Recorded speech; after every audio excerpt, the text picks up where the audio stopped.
أكيد قابلت شخص في حياتك دايما بيشتكي، دايما بيقول إن الدنيا ضده والناس مش فاهماه وكأنه الضحية في كل حاجة بتحصل حواليه. الشخص ده بنسميه الضحية الأبدية. بس يا ترى إزاي تتعامل مع النوع ده من الناس؟ وإزاي ما تخليش طاقتك تضيع في لعبة الشكوى المستمرة دي؟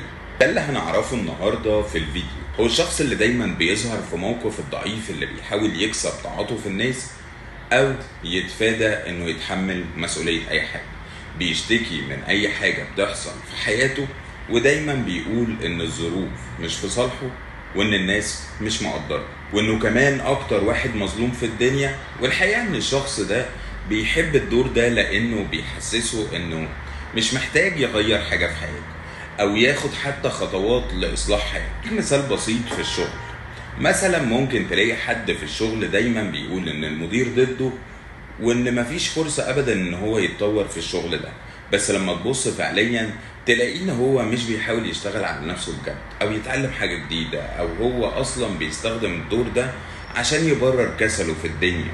طب تعالى مثال تاني في العلاقات، ممكن تلاقي شخص دايما بيقول ان كل الناس مش فاهمين وانه دايما اللي بيدفع التمن في كل علاقة بيخشها.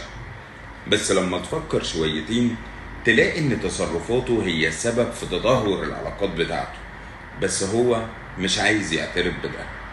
طب حلول الموقف ده بهدوء. لما تلاقي شخص بيشتكي اسأل نفسك الأول، هل المشكلة اللي بيتكلم عليها دي حقيقية؟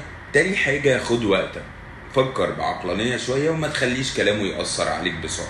ما تدلوش كل طاقتك ووقتك، اعرف امتى تقول له كفاية وان هو يركز على مسؤوليته. ركز على مسؤولية الشخص، حاول دايما تفكر الشخص ده ان عنده مسؤولية في اللي بيحصل له في حياته.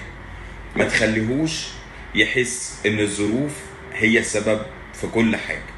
اسأله ازاي ممكن يحسن من وضعه، ساعده بالحلول العملية. ما تشاركش في اللعبة دي، بدل ما ترد على الشكاوى بتعاطف او لوم اسأله عن الحلول. ايه اللي ممكن نعمله عشان تحل المشكلة دي؟ كده هتحوله من الشكوى لان هو يدور على حلول لحياته الشخصية يقدر منها ان هو يكسب خطوات جديدة. حط حدود واضحة. تالت حاجة، لو الشخص ده دايما بيشتكي ومش عايز يتغير لازم تحط له حدود واضحة. لو الشخص ده عزيز عليك ومحتاج مساعدة فعلا، بدل ما تقعد تسمع الشكوى المستمرة بتاعته حاول تديله حلول عملية زي نصايح معينة أو خطوات واقعية يقدر يغير بيها حاله ويخرج من دور الضحية اللي دايما بتستخدمه. حيلة الضحية ما تتسقش ورا التعاطف الزايد. حيلة الضحية مش دايما بيدور على حل، هو أكتر بيدور على الاهتمام والتعاطف. فكر كويس قبل ما تدي تعاطفك كله للشخص ده. ركز على إيجابياتك، ما تخليش الشكوى المستمرة تأثر عليك انت شخصيا. خليك مركز على حياتك، أهدافك، وما تستهلكش طاقتك في حاجات سلبية. واعرف امتى تبعد. لما تلاقي الشخص ده مش عايز يتغير بيستغل تعاطفك ما تترددش ابدا انك تبعد في الوقت ده.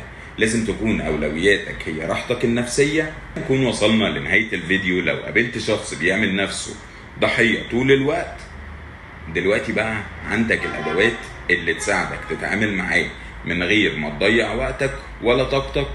ولو كده شاركني في الكومنتات، قولي ايه اكتر موقف مر عليكم مع شخص بيشتكي دايما.